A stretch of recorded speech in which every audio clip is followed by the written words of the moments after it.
Bonjour, donc je suis Béatrice Fouché, directrice générale de DS Automobile. Et comme vous le savez, on devait se retrouver à Genève. Malheureusement, le salon de Genève n'a pas lieu cette année. Et donc, on a trouvé un endroit un peu secret en région parisienne parce qu'on avait quand même envie de vous présenter DS9. Et donc, vous allez me suivre et je vais vous la dévoiler sous peu et vous raconter ce qu'est DS9.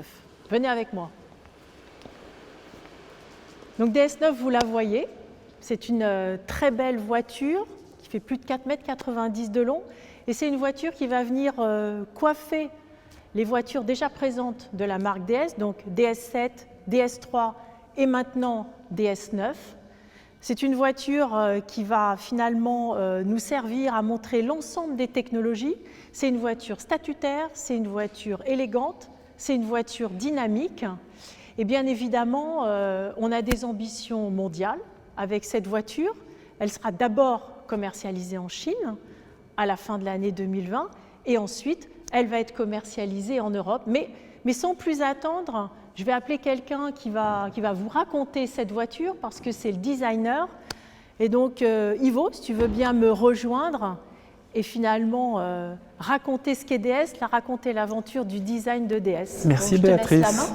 Oui, on peut faire un petit tour. On fait un tour ensemble ? Oui, on fait un petit tour ensemble pour regarder cette voiture élégante, le flagship DS.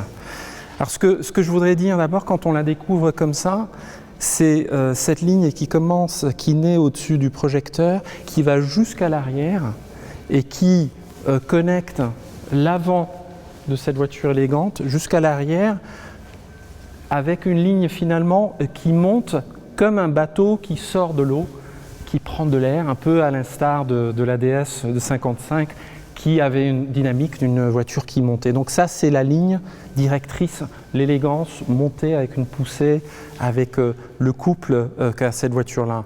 Et quand on découvre cette voiture, même si c'est un tricorps, une berline avec un coffre, au fait, il y a un fastback, il y a cette custode qui chute, qui a vraiment l'élégance quand on arrive finalement à l'arrière d'un véhicule coupé. C'est quasiment la silhouette un coupé, malgré le fait qu'il y a un grand coffre à l'arrière. Et on voit d'ailleurs quand on est à l'arrière, avec ces magnifiques feux avec des écailles, qui est une signature DS, qui a, malgré ce resserré très efficient, il y a quand même la largeur de la voiture qui est soulignée par ces lames en chrome qui sont quelque part le rappel des double wings à l'avant. Ce qui me fait penser qu'il faut peut-être qu'on regarde vite fait l'avant avant de parler la technologie.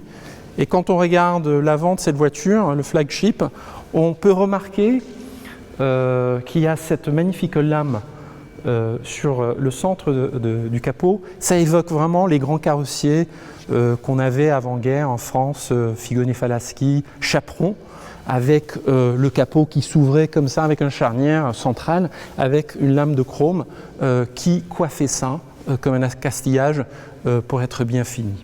Et donc bon, on n'ouvre pas le capot de cette voiture-là, c'est pas nécessaire, mais on a quand même profité justement pour indiquer de quel modèle il s'agit. Si c'est un e-Tense, donc hybride, on a des motorisations, mais je pense qu'on va parler technologie tout à l'heure, jusqu'à 360 chevaux. Et il y a un petit détail, je ne sais pas si tu peux le voir, c'est les clous de Paris qui sont ici sur l'accastillage de la nervure centrale. Mais je pense que j'ai assez parlé de style. La voiture, elle a son élégance. Je pense, Béatrice, tu veux peut-être dire un petit mot sur ce qu'elle comporte en autonomie, etc. Oui, je vais prendre ton relais sur la technologie et Ivo, on pourrait t'écouter des heures, effectivement, des heures parler du style de cette voiture. C'est super, elle est belle et t'en parles bien. Je vais vous parler de technologie parce que c'est quand même important et puis finalement, c'est ce qui fait aussi DS. DS, c'est la qualité de vie à bord, c'est le choix des matériaux, c'est le raffinement, c'est l'élégance du luxe à la française, mais c'est aussi la technologie. Alors la technologie, le premier point que je voudrais aborder, c'est bien sûr la motorisation. Donc cette voiture-là, c'est une voiture en hybride rechargeable, 360 chevaux, 4x4. Donc c'est une voiture exceptionnelle. Et je vais ajouter qu'il y a également des éléments de technologie, des éléments de technologie qui permettent d'améliorer le confort, d'avoir un niveau de confort même exceptionnel. Donc ça, c'est Driving Active Scan Suspension. donc qui permet finalement à une caméra de repérer les défauts volontaires ou involontaires des routes afin de régler immédiatement l'amortissement de la voiture. Il y a bien évidemment autre chose, quelque chose d'exceptionnel qui est le Night Vision, donc qui permet de repérer s'il y a des choses qui passent devant la voiture de nuit alors que vos yeux ne sont pas capables de le voir. Et puis enfin, il y a la conduite autonome de niveau 2 qui vous permet finalement de suivre les gens devant et de rester dans votre ligne. Donc, il y aurait bien d'autres choses à raconter sur cette voiture, mais vous la découvrirez, vous viendrez la toucher, on viendra vous en parler. Mais je voudrais maintenant donner la parole à Thierry Métrose, notre directeur du design de DS, qui va vous parler du concept car Aerosport Lounge. Belle visite avec Thierry Métrose.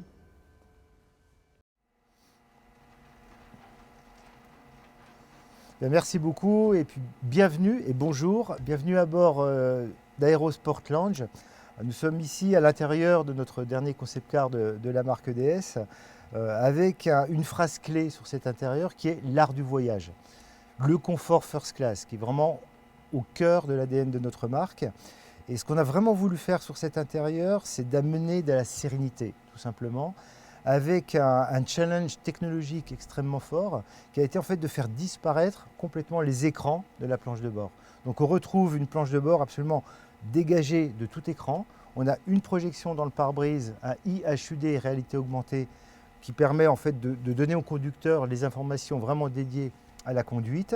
Et puis on va retrouver sur le bas de la planche de bord un système de projection extrêmement innovant qui permet de dématérialiser en fait complètement ces écrans et qu'on va venir piloter avec un système révolutionnaire, parce que c'est une première mondiale en fait. On a travaillé avec une start-up américaine, Ultraleap, sur le développement de cette technologie, qui est en fait la combinaison d'une reconnaissance du geste.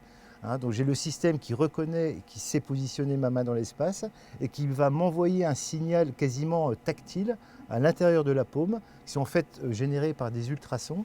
Là, je vais pouvoir positionner ma main et piloter les différentes fonctions dont j'ai besoin directement dans l'espace, mais avec un retour physique. Et c'est quelque chose de tout à fait nouveau. Et puis le dernier point, on a juste gardé 2 écrans, mais qui sont quelque part réglementaires, qui est la vision, la rétrovision numérique, en fait, qu'on va retrouver implantée sur les portes, qui permet de garder une planche de bord extrêmement pure.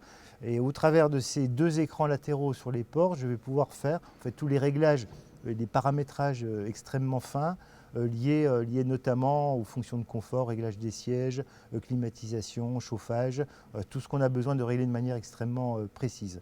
Voilà, donc un intérieur extrêmement épuré, simple, avec beaucoup de sérénité. Alors nous allons maintenant découvrir l'extérieur d'Aerosport Lounge. Aerosport Lounge, c'est vraiment un véhicule de nouvelle génération, une nouvelle silhouette dans le monde automobile.